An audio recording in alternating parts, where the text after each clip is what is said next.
Hermanos, si nuestra iglesia no tiene al Señor en medio de nosotros, estamos haciendo un intento vano, estamos juntándonos porque tenemos, o los animales tienen algo común con nosotros, que es que son gregarios, entonces nos juntamos. Pero si no somos capaces de reconocer al Señor en medio nuestro como la roca, como lo sólido donde apoyamos nuestra vida, nuestras decisiones, en definitiva, lo último que nos preocupe e interese tiene que ser precisamente nuestra relación y nuestro vínculo con el Señor. Eso es lo principal para el pueblo de Dios a través de la historia. Hoy estamos con un libro que tiene también características de Apocalipsis, un libro que también es guerrero. El Apocalipsis en otro sentido también es guerrero. Estamos siguiendo en la primera lectura al profeta Ezequiel, el profeta Ezequiel que está en medio de la deportación, está en medio de los sufrimientos que le causa al pueblo elegido estar en Babilonia y tiene una visión sobre Jerusalén. El centro de Jerusalén es el templo donde está la presencia de Dios. Y lo primero que nos dice la lectura es que en medio de toda esa masacre que está habiendo en Jerusalén y que hubo, hay un personaje misterioso con el bolsito de escriba, vestido de lino, que señala en la frente a aquellos que sufren y a aquellos que no han sido torcidos en su cimiento, que no han sido obligados y que no han consentido rechazar al Señor, que no han caído en la idolatría. Ese grupo que se piensa pequeño, el resto de Israel, este que está vestido de lino y que le pone esa señal en la frente, protege con esa señal a aquellos que se han mantenido firmes, que han sido confesores porque han resistido el sufrimiento y la tentación de cambiar el cimiento de su vida. Y el resto es castigado, comenzando por el templo, dice el profeta Ezequiel, y después por la ciudad, porque sobre todo en el templo y en la fe estamos obligados a no ceder y testimoniar en la idolatría. Así como en la Pascua, la sangre del Cordero en la frente, este signo de este personaje en la visión de Ezequiel y los señalados, los sellados en el Apocalipsis, están sellados para la salvación. No es que tenemos que tener un sello y ponernos en el medio del templo, acá estoy, mátenme, mátenme. No, pero no tenemos que cejar en la obligación de ser fieles a la alianza. ¿Por qué? ¿Qué nos obliga a ser fieles a la alianza? La misericordia y el amor. Dios es Gesed, es fiel, Dios no se mueve y nunca retira su promesa, y por eso nosotros necesitamos ese Dios.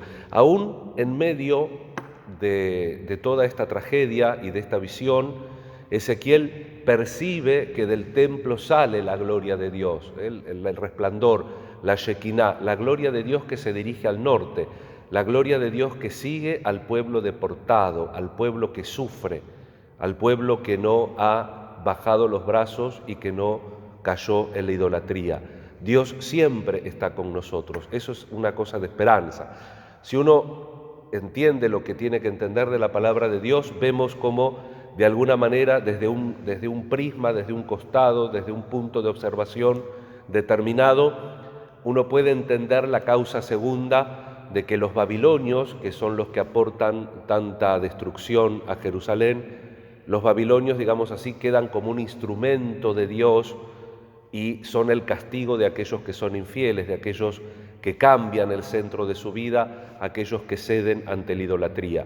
Pero el texto no lo da y nosotros no podemos pensarlo después que hemos reflexionado tanto en el rostro misericordioso de Dios, que es Jesucristo.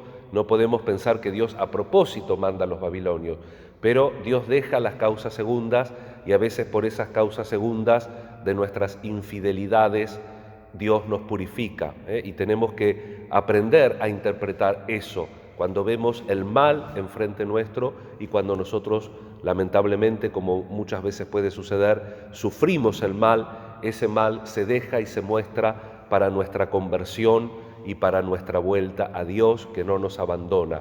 porque Él sale del templo como en la visión de Ezequiel y va atrás del pueblo que sufre y que lo necesita. Y en el Evangelio vemos también, seguimos con este discurso eclesial o el discurso de la comunidad, como se llama esta sección de Mateo, y tenemos un tema muy importante que es la corrección fraterna. Nosotros, esta comunidad que, como termina también consoladoramente el Evangelio, ¿no? Si hay 2 o 3 que se reúnen en mi nombre, ahí estoy yo.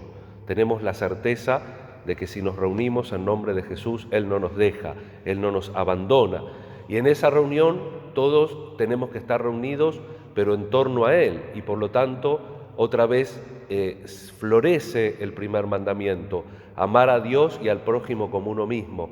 Y entonces si uno ve que el prójimo realmente está haciendo algo que no corresponde, uno no puede quedar ajeno a eso. Como el primer pecado fratricida, ¿no? ¿Qué me importa mi hermano en el Antiguo Testamento? Nosotros tenemos que también de alguna manera hacernos cargo del mal del otro. Y Jesús dice directamente, si tu hermano peca, ve y corrígelo en privado. Si no te escucha, testigos, y si no, la comunidad. Porque es necesario recuperar al hermano. Es necesario que el hermano entienda su falta, pero también que el hermano, apoyado en la solidez del Señor, que es el centro de la vida comunitaria, entienda también que la vida comunitaria la necesita. Esto que voy a decir tiene que entenderse correctamente y en el tiempo que está. La regla de San Benito, que es una regla tan antigua, tan tradicional, cuando él va recogiendo a los hombres, estamos en siglos muy difíciles para la vida y para vivir solo, y que no había así como luego reinserción para alguien que está en la vida monacal. Entonces, cuando en la regla San Benito pone este pasaje del Evangelio, pone un cuarto paso. El primer paso, cuando un hermano realmente hacía mucho daño a la comunidad, había que hablar en privado. Después había que buscar 2 hermanos testigos y después había que denunciarlo a la comunidad. Y si seguían las andadas, dice San Benito, hay que buscar a 4 hermanos fornidos y que le den una paliza, decía San Benito. Suena un poco así como yo que estoy haciendo el curso de control de la ira, ¿no? Pero, ¿qué quiere decir? Esto es un intento, si uno lo mira objetivamente y en el contexto de la historia de San Benito, es un intento desesperado de que el otro no se pierda, como un papá cuando pierde la paciencia, que ve que el hijo va por el mal camino y le agarra una rabieta, ¿no es cierto? No es que no quiera al hijo, es que está intentando hasta las últimas, desesperadamente, por el bien de ese hijo, que se quede en la comunidad, porque ¿qué va a hacer afuera? Y sobre todo en el contexto y en la época que estamos, porque si a San Benito lo intentamos ahora, era un violento, pero en esa época es otro contexto, ¿no? Pero bueno, vamos a pedir al Señor que nos permita tener en el centro de nuestra vida al Señor y tener y saber que la garantía del Señor es que nos acompaña siempre, aun cuando estamos azotados o sufriendo o tenemos algún problema, el Señor siempre va tras nuestro porque Él es fiel y entonces también nosotros tenemos que aprender a devolverle esa fidelidad y esa constancia. Rezamos también en este día por la Congregación de la Visitación, por las Salesas, en el día de su fundadora, y le pedimos al Señor la gracia de que todos en la Iglesia nos animemos a servir a Dios y a los hermanos con intensidad y generosidad. Que así sea.